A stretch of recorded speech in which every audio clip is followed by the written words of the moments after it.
dernière étape sur la création du bouton. Alors, la première chose à faire, ça va être de retourner sur l'éditeur de texte, et notamment dans la page HTML. Parce que quand on regarde sur le site final, vous voyez qu'on crée un bouton Call to Action. Et donc, pour ça, on a une fonction bien spécifique, ça ne peut pas être un paragraphe. On utilise donc cette formule. Donc, on indique que l'on souhaite rediriger le visiteur vers un autre site, vers un autre lien. Pour ça, là, j'ai pas créé de site, on renvoie vers une page fictive, donc on met un dièse à la place. Pour nous aider ensuite à personnaliser ce bouton, on va l'identifier comme on avait fait juste en haut pour la liste. Donc ici, ID, on va l'intituler bouton. On ferme la balise d'entrée. On indique là le texte c'était mes photos. Et on ferme la balise. Voilà. On enregistre.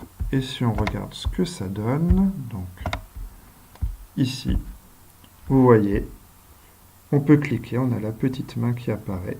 Donc on a transformé ce paragraphe en lien cliquable. Maintenant, il ne reste plus qu'à le mettre en forme en CSS pour qu'on ait ce résultat-là. Alors, on revient ensuite en CSS. Donc je vous rappelle, on l'a intitulé bouton, ce document. Donc comme on a fait ici, on utilise donc le dièse. Voilà, on l'intitule bouton. On ouvre les accolades, on la ferme tout de suite comme ça, on y pense bien. Alors, qu'est-ce qu'on avait noté? On avait noté donc que le background, il était orange. Voilà. Donc, on va regarder ce que ça donne déjà, voir si tout fonctionne bien. On revient sur l'initial.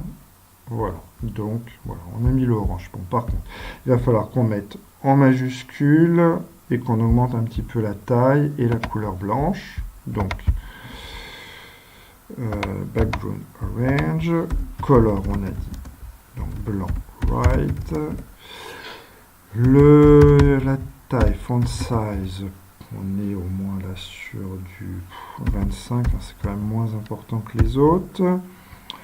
Voilà, on enregistre et c'est en majuscule, donc text transform uppercase. Voilà, on va regarder un petit peu ce que ça donne. Alors, on rafraîchit la page et voilà, ouais, c'est pas mal. On va voir un petit peu la différence où il reste des petites choses. Donc notamment, il y a le surligné. Donc pour envoyer le surligné, c'est text decoration. Là, on va mettre aucune. Voilà, on enregistre, on regarde ce que ça donne. Voilà, et le liseré disparaît, mais la main est toujours là. Alors ensuite, on a, vous voyez, au niveau des bordures, là, on a quelque chose de très rectangle, et dans le site final, c'est voilà, c'est plutôt arrondi. Donc ça, c'est une autre formule, c'est la formule border radius. Et pareil, il va falloir définir en termes de pixels. Donc par exemple 4 pixels. Voilà, on enregistre.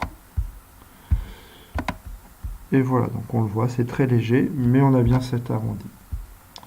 L'autre différence qu'on a, c'est que vous voyez, il y a un écart entre le texte et la ligne du bouton. Donc là, on a aussi une fonctionnalité qu'on appelle le padding. Je vous montre par exemple padding top, donc le padding haut. Si on met par exemple 5 pixels, regarde ce que ça donne.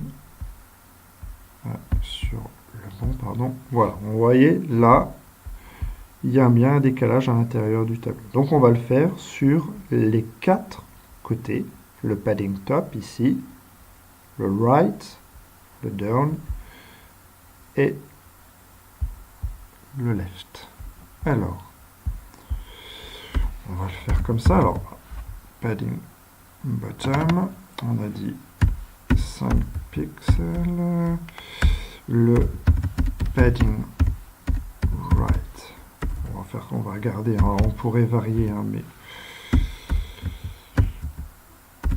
et le padding left, voilà, je suis un petit peu dans le désordre. Voilà. Donc si on regarde, vous voyez, on actualise, voilà, et on a bien la marche qui est effectuée donc en haut, en bas, à droite et à gauche. Alors pour éviter d'avoir bon, on peut avoir des paddings différents. Par exemple, si on essaye, allez, pour faire quelque chose de très bizarre, on essaye, regardez, si on essaye comme ça, voilà, on voit qu'il y a un décalage un peu plus important.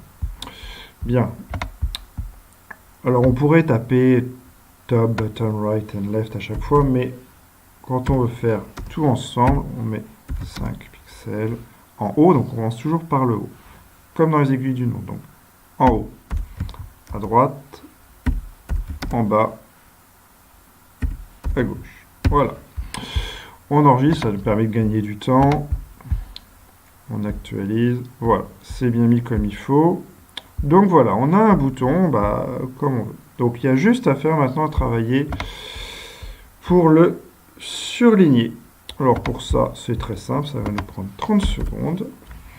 On a toujours notre bouton, puisque c'est lui qu'on veut surligner, et on va taper la fonction hover. On veut que quand on passe la souris dessus, ça change de couleur, donc on va taper tout simplement background color, et on peut choisir blue. On enregistre, et on actualise, et voilà, ça fonctionne bien. Donc on a le site initial, le site final, voilà, qui est très ressemblant. Donc voilà pour une première initiation au HTML et au CSS avec la création de ce site. Voilà.